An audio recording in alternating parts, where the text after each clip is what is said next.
धाकड़ खबर, बेखौफ सुबह, बेबाक अंदाज। धाकड़ खबर के न्यूज़ रूम से मैं आपके साथ हूं अकरम रईस खान। एक बड़ी खबर गुजरात हाई कोर्ट से आ रही है। इस खबर को इसी अंदाज में बताया जाना चाहिए जैसे भोंपू मीडिया और उसके दलाल चाटुकार दंगाई पत्रकार चीख चीख के बताते हैं ब्रेकिंग न्यूज, बड़ी खबर। तो ये बड़ी खबर है सच में, और इसको इसी अंदाज में आपके सामने रखने की कोशिश करने जा रहा हूं। गुजरात हाई कोर्ट ने गुजरात सरकार द्वारा बनाए गए लव जिहाद कानून के कुछ प्रावधान पर, कुछ धाराओं पर रोक लगा दी है ना। बड़ी खबर बताऊंगा आपको, बड़ी खबर क्या है, क्या हाईकोर्ट ने कहा है, लेकिन मुझे लगता है उससे पहले एक पृष्ठभूमि आपके सामने रख देता हूं लव जिहाद की। उत्तर प्रदेश के अंदर आदित्यनाथ योगी सरकार ने डंका बजाना शुरू किया कि यहां धर्म परिवर्तन कराया जा रहा है लव जिहाद की आड़ में। लव जिहाद चल रहा है, उसकी आड़ में फिर जो हिंदू लड़कियां हैं उनका धर्म परिवर्तन कराया जा रहा है। ये बहुत बड़ा नेटवर्क है और इसके पीछे बड़ी लंबी लंबी साजिशें हैं। कानपुर से इसकी शुरुआत हुई, एसआईटी इसके मामले को लेकर बनाई गई, फिर इसके बाद राज्य विधि आयोग को जिम्मेदारी दे दी गई कि वो इस मामले पर कानून बने। उसने बाकायदा ड्राफ्ट तैयार किया और सरकार को पेश कर दिया। इसके बाद पूरे देश के अंदर हंगामा मचने लगा। हरियाणा सरकार भी लव जिहाद पर कानून बनाएगी, उत्तराखंड सरकार भी लव जिहाद पर कानून बनाएगी, गुजरात सरकार भी लव जिहाद पर कानून बनाएगी, कर्नाटक सरकार भी लव जिहाद पर कानून बनाएगी। कुल मिलाकर ये कि जहाँ जहाँ भाजपा की सरकारें थी वहीं वहीं पे ये प्रोपेगेंडा एजेंडा किया जाने लगा। ये अलग बात है कि खोदा पहाड़ निकली चूहिया, ये कहावत हमेशा से इनके मामले में चरितार्थ होती आई है, तो इस बार भी ये कहावत चरितार्थ हो रही है। मुझे लगता है आपके सामने एक जानकारी और रख दूं, फिर हाईकोर्ट की जो जानकारी सामने आई वो रखना ज़्यादा बेहतर होगा। बजट सेशन चल रहा था, गुजरात सरकार ने पास किया धार्मिक स्वतंत्रता अधिनियम 2021। इसके बाद राज्यपाल के पास भेज दिया। राज्यपाल आचार्य देवव्रत ने 22 मई को इस कानून को चिड़िया बिठा दी अपनी यानी के पास, उन्होंने मंजूरी कर दिया। उसके बाद 15 जून से ये कानून पूरे प्रदेश के अंदर यानी कि गुजरात के अंदर लागू कर दिया गया। सबसे पहले एफआईआर बड़ोदरा के थाने में समीर कुरैशी के खिलाफ दर्ज की गई। आरोप लगाया गया कि 2019 में उसने अपने आप को ईसाई बताते हुए सोशल मीडिया के जरिए एक लड़की को फंसाया और उसका जो है लव जिहाद का शिकार बनाया, उससे शादी कर ली। बाद में पता चला कि ये तो मुस्लिम है, ये बाद में पता ही चल जाता है। तो बाद में पता चला कि वो मुस्लिम है और उसके बाद जो है ये मुकदमा सबसे पहला मुकदमा था। इस मुकदमे के अलावा बहुत सारे मुकदमे पूरे गुजरात भर में दर्ज किए गए। इन तमाम मुकदमों को लेकर और इस कानून को लेकर हाईकोर्ट में 2 पिटीशन दाखिल की गई। दोनों पिटीशन पर हाईकोर्ट ने लगातार सुनवाई की। सरकारी वकील अदालत के अंदर पेश हुआ और उसने अपने कानून को बचाने की कोशिश की।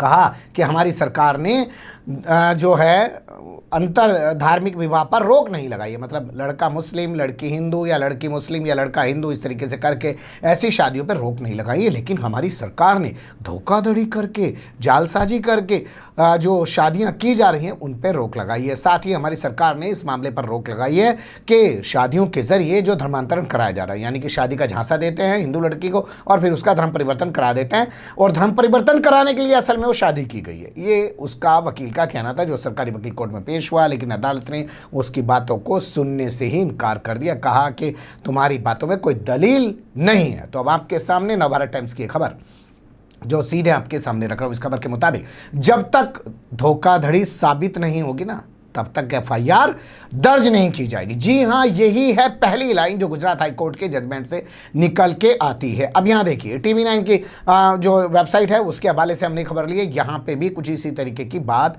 की जा रही है। इसके अलावा सभी ने इस तरीके की खबर छापी है। यह अलग बात है कि अब भोंपू मीडिया और उसके दलाल चाटुकार दंगाई जो टीवी पे बैठते हैं रोज अपना नंगा नाच दिखाते हैं, चीखते चिल्लाते हैं, ऐसे सोचते हैं बहुत बड़े क्रांतिवीर पत्रकार आ गए हों। जैसे कल आपने सुधीर चौधरी को डीएनए में देखा होगा, बड़ा चिंतित हो रहा है। 2 करोड़ अफगान की महिलाएं, 11 करोड़ पाकिस्तान की महिलाएं, इनके लिए अभियान चलाना चाहिए सोशल मीडिया पे। क्यों? भारत में जो मुस्लिम महिलाएं हैं उनके खिलाफ तो रोज़ाना नफरत फैलाता है, तो सीधा आके बोलता है कि यहाँ जो मुस्लिम महिलाएं वो ज़्यादा बच्चे पैदा करती हैं। ये अफगानी जो बुरका पहन के घूमती हैं वो तालिबानी बुरका है। 2018 के जब कैराना चुनाव में गया तो वहाँ के वीडियो उठा के दिखा रहा था, चला रहा था, शर्म नहीं आती है। और यहाँ मुस्लिमों के खिलाफ किस तरीके से नफरत फैलाता है, उनके बच्चों को जेल में डलवा देता है, एनकाउंटर करवाता है, तमाम चीज़ें होती हैं, एक माहौल बनवा देता है।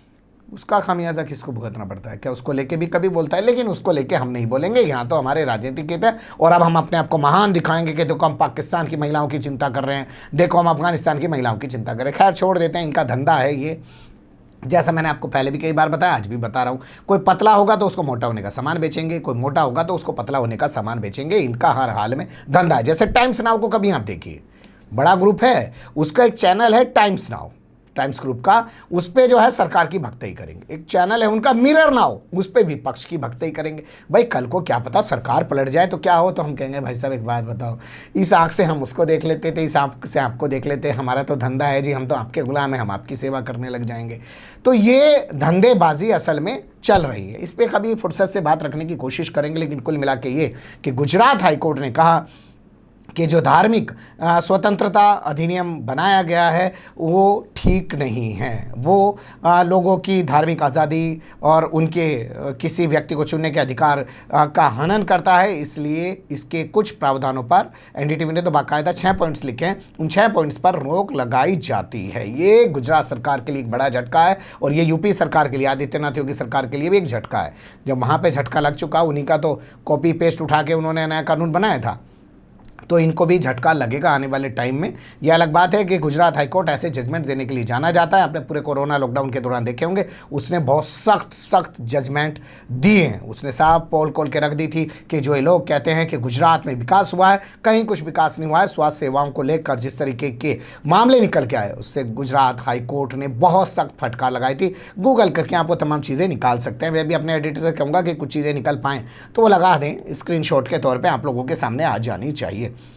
तो पहली लाइन कही कि ये जो है लोगों के चुनने के अधिकार के उल्लंघन करता है, इसलिए पर रोक लगाई जाती है। सरकारी वकील की बात को सुना नहीं गया है और सीधे तौर पे कहा गया है कि जब तक साबित नहीं हो जाएगा कि लड़की के साथ धोखाधड़ी हुई है, तब तक आप एफआईआर दर्ज नहीं करेंगे। इस कानून के मुताबिक जो सज़ा का प्रावधान रखा गया था वो 3 से 5 साल का रखा गया था।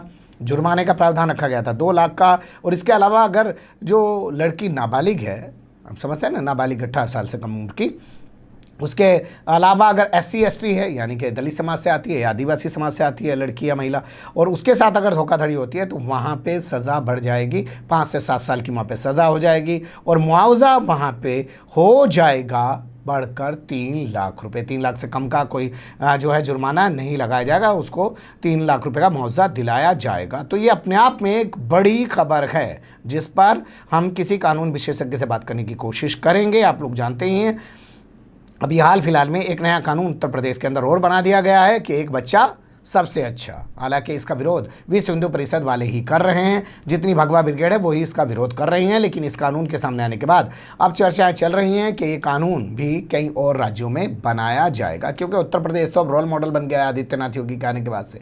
जो यहाँ होगा वही पूरे प्रदेश में होगा। जैसे यहाँ पे जो हैं आरोपियों के होर्डिंग लगाए जाते हैं, मकान ढाए जाते हैं, तो पूरे देश के अंदर वही चल रहा है, उनकी वसूली की जाती है, वही चल रहा है। जहाँ आपने देखा होगा विधानसभा में खड़े होकर खूब डंका पीटा है आदित्यनाथ योगी ने इस बात का कि हमने इतने मकान ढा दिया, वहाँ पे गरीबों के लिए घर बनाएंगे, जैसे सिर्फ पूरे प्रदेश के अंदर वही मकान गैर कानूनी तौर पे बने हुए थे। वैसे तो सब कुछ कानून के हिसाब से बना हुआ है। सोचिएगा, जो सैकड़ों साल पुराने मकान हैं उस वक्त के नक्शे पास होते थे। खैर जाने दीजिए, इनकी इच्छा, जिसे चाहे तोड़ें। इसी को तो कहते हैं सत्ता का अहंकार। ये दिखाना और बताना असल में कुछ और चाहते हैं और कर कुछ पाते नहीं हैं।